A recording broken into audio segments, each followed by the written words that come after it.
اهلا بيكم حبايبي في مطبخ اكل مشكل مع ام يونس. النهارده هنعمل صينيه القرع بالبشاميل. ان شاء الله القرع هيكون متماسك والبشاميل قوامه كريمي. عايزه اقول لكم ان في نوعين من القرع في السوق. في قرع مطاول بتبقى التسكيره بتاعته اقل ولحمه بيبقى لونه اصفر، لكن القرع المدوره اللي انا حاطه صورتها فوق الفيديو ده بيكون القرع الاصلي. التسكيره بتاعته بتبقى اكتر ولون اللحم بتاعه بيبقى برتقاني، فالافضل تجيبوا القرع المدور احسن من المطول. تعملوا بيه صينيه القرع ان شاء الله. معايا بقى هنا في المقادير قرعة وزنها 4 كيلو. هاخد لها كوبايتين سكر ابيض حبيبات و3 معالق كبار نشا. بالنسبة بقى للبشاميل معايا كيلو لبن بخير ونص كوباية سكر ابيض حبيبات و3 معالق كبار اكل دقيق و4 معالق اكل كبيرة سمنة ومعلقة كبيرة نشا.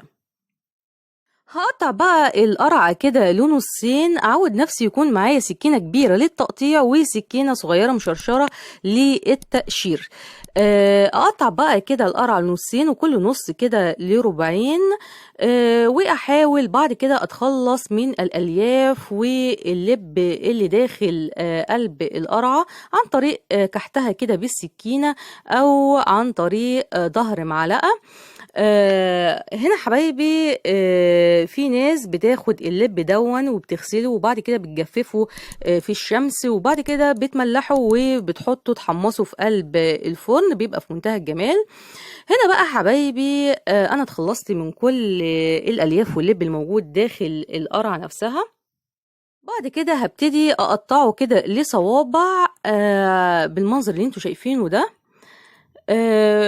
جه بقى دور السكينة الصغيرة. هشيل بقى كده بيها مطرح مكان الألياف بتاع القرع العسلي بتاعي وهقشر بقى القشرة بتاعته. الطريقة دي هتسهل عليا كتير التقطيع والتقشير. قطعته كده لصوابع بالمنظر اللي انتوا شايفينه ده، وبعد كده هقطعه لمكعبات صغيرة. بحطه بقى حبايبي كده في الحلة عندي. بس انا هنا عايزة اوريكم فكرة التفريز بتاعته. انا بفرزه في المرحلة دي لما بقطعه كده مكعبات بحطه في قلب كيس تلاجة وبحتفظ بيه في قلب الفريزر. لما اكون حابة اعمل صينية قرع بطلعه وبستخدمه. انا هنا هعمل ال4 كيلو قرع. انا بس بوريكم فكرة التفريز. انا بقى بحطه كده في قلب حلة كده تكون واسعة وغويطة، وهحط عليه كوبايتين سكر ابيض حبيبات بالمنظر اللي انتوا شايفينه ده. وبعد كده هرفعه على نار هادية، مش هعلي عليه النار، هحطه على نار هادية ومش هقلب السكر خالص، وهغطي عليه كده بغطا الحلة لحد ما القرع معايا ينزل ميته ويبتدي يغلي، وكل ده على نار هادية.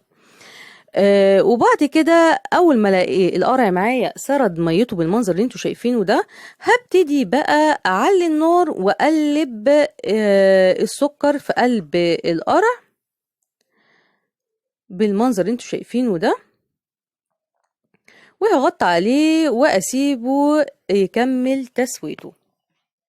انا هنا حبايبي مرضتش اقلب السكر فيه في البدايه وحطيته على نار هاديه عشان السكر ما يتحرقش مني وما يتكرملش مني ويغير لي طعم القرع ويغير لي في نفس الوقت لونه. فانا خليته على نار هاديه لحد ما سرد ميته، وبعد كده عليت النار وابتديت اقلب في القرع عادي. هو هنا بقى استوى خلاص. لما الاقيه استوى كده حبايبي بصفيه في قلب مصفى سلك ضيقه، وباخد الميه اللي نزلت منه دي وبقلب فيها 3 معالق كبار هرميين كده نشا، بدوبهم كويس في قلب الميه اللي نزلت دي. هاخد بقى حبايبي كده شربات القرع او السيرب القرع اللي دوبت فيه النشا، هحطه تاني في قلب الحلة وهرفع الحلة على نار متوسطة وهقلب بالمضرب السلك اليدوي لحد ما النشا تقعد مع سيرب او شربات القرع ده، ويتحول معايا كده لمهلبية بالمنظر اللي انتوا شايفينه ده. وقوامها يتقل كده. اول ما قوام المهلبية كده يتقل معايا يا حبايبي، هبتدي اضيف مكعبات القرع اللي استوت معايا. وده حبايبي سر تماسك قوام القرع معايا بعد التسوية. هقلبهم بقى كده كويس مع بعض. المهلبية معايا بتمسك قوام القرع معايا، مش بيخليه يسرد تاني مية بعد كده في قلب الطواجن معايا، فده سر من أسراره. اكون بقى محضره كده طاجن بايركس دهناه كويس بالسمنه، واحط فيه كميه كده من القرع العسلي بتاعي، واسويه كويس في قلب الصينيه بتاعتي. امسك كده الطاجن بتاعي وابتدي احركه كده بايدي، اوزعه كويس في قلب الطاجن البايركس، وهركنه على جنب حرارته بس تهدى ويتماسك كده في الهواء. وهبتدي احط باقي الكمية في قلب طواجن ألمونيوم بالمنظر اللي انتوا شايفينه ده، وهسيبهم كده حرارتهم تهدى ويتماسكوا عقبال ما اعمل البشاميل. اول حاجة في البشاميل كده هجيب بولة غويطة عندي، هحط فيها كيلو اللبن كده على البارد، وهبتدي احط معاهم نص كوباية سكر ابيض حبيبات، وهدوب السكر كويس، وهبتدي احط معلقة كبيرة اكل نشا. هقلب كده السكر والنشا مع بعض لحد ما السكر يدوب معايا في اللبن على البارد. بعد كده تاني خطوة هجيب بقى الكسرونة بتاعتي وهحط فيها 4 معالق كبيرة سمنة، واحطهم على النار لحد ما السمنة تسيح كده معايا. وبعد كده هبتدي احط الدقيق وهقلب لحد ما الدقيق لونه يصفر معايا وريحته كده تطلع معايا اثناء وانا بقلبه على نار متوسطة.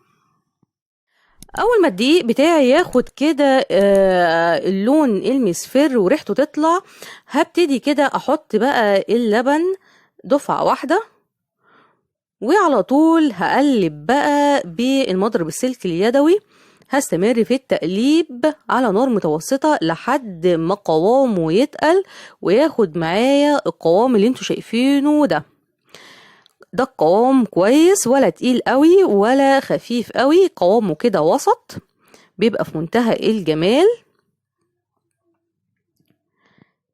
هبتدي بقى حبايبي احط بقى الطبقة التانية من البشاميل كده على القرع بعد ما حرارته هديت وتماسك في قلب بعضه بالمنظر انتوا شايفينه ده.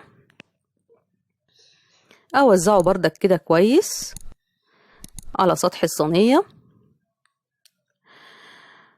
وهنا بقى حبايبي انا هحطه على شبكة الفرن في النص، وهشغل عليه الشواية. انا مش هشغل عليه الفرن خالص لان القرع عندي مستوي والبشاميل عندي مستوي، فانا هديله بس يا دوبك لون جراتان من فوق. هحطه كده على الشبكة في النص في قلب الفرن، وهشغل عليه الشواية لحد ما وشه بس ياخد معايا لون. طلع معايا بالمنظر ده بعد ربع ساعة كده، بعد ما خد لون على الوش من الشواية. طلعته بقى كده حبايبي من الفرن بالمنظر اللي انتوا شايفينه ده. سيبته بقى حبايبي على رخامة المطبخ كده يهدى ربع ساعة، وقطعت لكم منه كده خرطة ما شاء الله طالع متماسك. هو دلوقتي دافي وطبقة القرع معايا متماسكة ومش ساردة مية ولا سايب في قلب الطاجن بتاعي، وفي نفس الوقت الطبقة التانية من البشاميل طالعة كريمي ويعني حاجة كده في منتهى الجمال. الصورة يا جماعة بتتكلم عن نفسها. ان شاء الله تجربوا طريقتي وهتعتمدوها على طول في صينية القرع بالبشاميل. غير ان هو كمان مغذي جدا لاولادنا، حاجة كده في منتهى الجمال. يا رب الفيديو يعجبكم. لو عجبكم الفيديو ما تنسونيش في لايك وشير وسبسكرايب والاشتراك في القناة عشان يوصلك كل جديد من مطبخ اكل مشكل مع ام يونس. ومع السلامة.